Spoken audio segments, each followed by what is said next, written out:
মামা তোর ফোনটা একটু দে।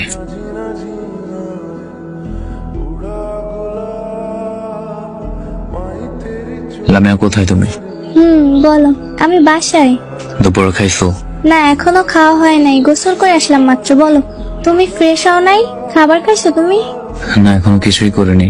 একটা হেল্প লাগবে লামিয়া। কি বলো? কিভাবে যে বলবো, অনেক বিপাকে পড়ে তোমার কাছে হেল্প চাইতে হচ্ছে। কোন মুখ নিয়ে বলবো বুঝি না, বাট তবুও বলি। আরে আজব, বলো বলো, সমস্যা নাই। আমাকে কি 1000 টাকা ধার দিতে পারবা? তুমি আমার থেকে টাকা চাচ্ছ? হ্যাঁ, আমার খুব প্রয়োজন লামিয়া। ওয়েট, রিলেশনে গেলাম মাত্র 3 মাস হয় নাই, তুমি এখনই আমার কাছ থেকে টাকা চাচ্ছ, তাও মাত্র 1000? আমার খুব প্রয়োজন। থামো, তুমি আমার কাছে টাকা চাইবে এটা আমি কল্পনাও করতে পারিনি। ছি, আমি তোমার মতো লোভী একটা ছেলের সাথে রিলেশনে গেছি। এখন হয়তো বলবে সামান্য 1000 টাকার জন্য আমি তোমাকে কেন অপমান করতেছি। আমি তোমাদের মতো ছেলেদের ভালো করেই চিনি। আজকে সামান্য, কালকে আরেকটু বেশি, আবার আরেকদিন এত হাজার, ইত্যাদি। তোমাদের মতো লোভী ছেলেদের আমি ভালো করেই চিনি।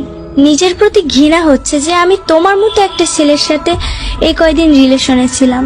লজ্জা হচ্ছে আমার নিজের চয়েসের প্রতি।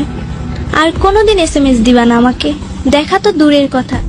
শেষ আবদার এতটুকু তোমার কাছে, তুমি আমাকে ব্লক করিও না। আমি তোমাকে SMS-ও দিব না, প্লিজ।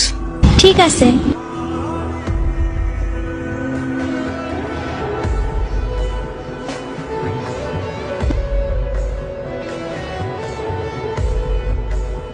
আজকে আমার কিছু কথা শোনো, জাস্ট আজকের জন্যই।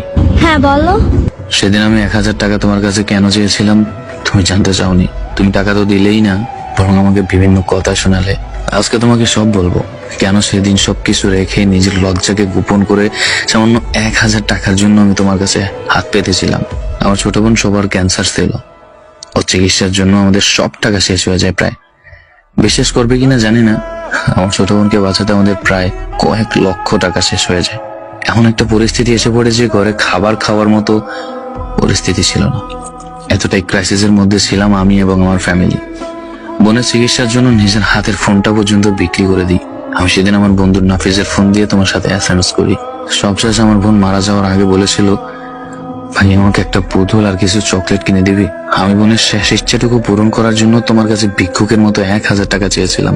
নিজের লজ্জাটুকুর বিরুদ্ধে অবস্থান করে আমি তোমার কাছে 1000 টাকা ধার চেয়েছিলাম, শুধুমাত্র বোনের শেষ ইচ্ছাটা পূরণ করার জন্য। সেদিন টাকা তো পেলামই না, বরং তোমাকে হারালাম এবং সাথে কিছু তীক্ষ্ণ কথা শুনলাম। তুমি এগুলা আগে কেন বলনি? আমি না জেনে কত কি বলছি। আজকে একটু দেখা করবা প্লিজ? প্রয়োজন মনে করি না তোমার সাথে দেখা করার। আমি আমার বোনকে হারিয়ে ফেলেছি। ভালো থেকো।